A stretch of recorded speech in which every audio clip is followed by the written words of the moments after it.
India এলায়েন্সৰ যিসকল অংশীদাৰ আছে তাত আম আদমি পাৰ্টিহে আছে। গতিকে আম আদমি পাৰ্টি ইণ্ডিয়া এলায়েন্সৰ অংশীদাৰ বুলি ক'বই লাগিব। ইয়াত এতিয়া জাতীয় পৰিষদ বা আমি অন্য 15টা ৰাজনৈতিক দলে লগ লাগি অসমত বিৰোধী ঐক্য মঞ্চ বনোৱা হৈছিলে। বিৰোধী ঐক্য মঞ্চৰ কেণ্ডিডেট নিশ্চিতভাৱে লুৰিণজ্যোতি হয়, কিন্তু ইণ্ডিয়া এলায়েন্সৰ কেণ্ডিডেট আম আদমি পাৰ্টিৰ কেণ্ডিডেটজনে হ'ব। সেইকাৰণে আমি তেনেকৈ ধৰণৰ বক্তব্য দাঙি ধৰিছোঁ। বিজেপি দলটোহে প্ৰতিদ্বন্দ্বী হয়। কেণ্ডিডেট হিচাপত আমি এটা কম্পিটিশ্যন কৰিম, ঠিকে আছে, কিন্তু কেণ্ডিডেট হিচাপে কোনো কেণ্ডিডেট বেয়া বুলি নকওঁ। সৰ্বানন্দ সোণোৱাল এটা মজবুত কেণ্ডিডেট, লুৰিণজ্যোতিও মজবুত কেণ্ডিডেট হয়, কিন্তু আম আদমি পাৰ্টি আমি হ'লো সাধাৰণ নাগৰিক, আমি মজবুত কেণ্ডিডেট বুলি ক'বলৈ নাযাওঁ। আপোনাৰ মোৰ দৰে আমি এজন সাধাৰণ ব্যক্তি হয়, সাধাৰণ ব্যক্তিৰ দৰে কেম্পেইনিং কৰি আছোঁ। আমাৰ নীতি আদৰ্শৰ যুঁজ হয়। বিজেপিৰ যি 10টা বছৰৰ অপশাসন বা যিখিনি মিথ্যাচাৰৰ ওপৰত তেওঁলোকে শাসনভাৰ চম্ভালিলে তাৰ বিৰুদ্ধে আমি যুঁজি আছোঁ। উন্নয়নৰ ৰাজনীতিৰ এটা আমি ৰাইজৰ ওচৰত দাঙি ধৰিছোঁ। উন্নয়নৰ ৰাজনীতিক যদি সমৰ্থন কৰে আম আদমি পাৰ্টিক ৰাইজে নিশ্চিতভাৱে ভোট দিব। যিবোৰ যিখিনি চি ভোটাৰ বা তেনেকৈ ধৰণৰ ছাৰ্ভে টীম আছে, যোনে এই ছাৰ্ভেবোৰ কৰে, তেওঁলোকৰ ওচৰত তথ্যবোৰ আহি থাকে, যিটো ৰাজহুৱা কৰিব নোৱাৰে।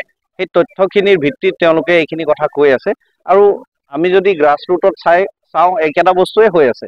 ইয়াত আজি চাগে গোটেই ডিব্ৰুগড় লোকসভাত 20% লোক নাই যোনে ক'ব যে মই বিজেপিক মনে প্ৰাণে ভাল পাওঁ। এতিয়া বিজেপিক ভোট দিবলৈ কিছু বেনিফিচিয়াৰী যাক তেওঁলোকে বিভিন্ন আঁচনি দি ভয় ভাবুকি দি ধৰি ৰাখিছে, গোটেই বেনিফিচিয়াৰীখিনিকো ধৰি ৰাখিব নোৱাৰিব। আধা আধি বেনিফিচিয়াৰীও বিজেপিৰ বিৰুদ্ধে এইবাৰ ভোট দিব। গতিকে এটা বিপুল ব্যৱধানত आम आदमी पार्टी जो है। मैं ये समझता हूँ डिब्रूगढ़ की जनता ने ठान लिया है इस बार। यहाँ से आम आदमी पार्टी के कैंडिडेट मनोज धनवर जी कम से कम 1.5-2 लाख वोट से जीत के जा रहे हैं। सामने 2 कैंडिडेट है,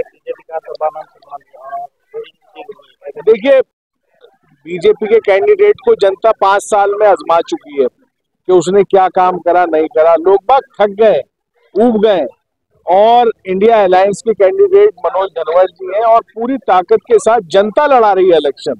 आप खुद ही देख रहे हो, जहां जा रहे हैं वहां जल सैलाब आ रहा है इनके पीछे, और जनता ने ठान लिया। इस बार जनता ना अरविंद केजरीवाल जी के कामों को देख के आम आदमी पार्टी के कैंडिडेट को यहाँ से जिताने जा रही है, और जनता ने मन भी बना लिया है 2026 में भी आसाम के अंदर आम आदमी पार्टी की सरकार बनने जा रही है। तो इंडिया अलायंस का और एक कैंडिडेट उसका क्या होगा? इंडिया अलायंस का कैंडिडेट मनोज धनवर जी हैं। मैं आपको ये बात क्लियर करना चाहता हूँ, जो इंडिया अलायंस अरविंद केजरीवाल जी राहुल गांधी जी के बीच में हुआ है, उसके कैंडिडेट मनोज जी हैं, आम आदमी पार्टी का कैंडिडेट। आप लोग के लिए चैलेंज होगा कि नहीं? नहीं, कोई चैलेंज नहीं है, जनता सब जानती है।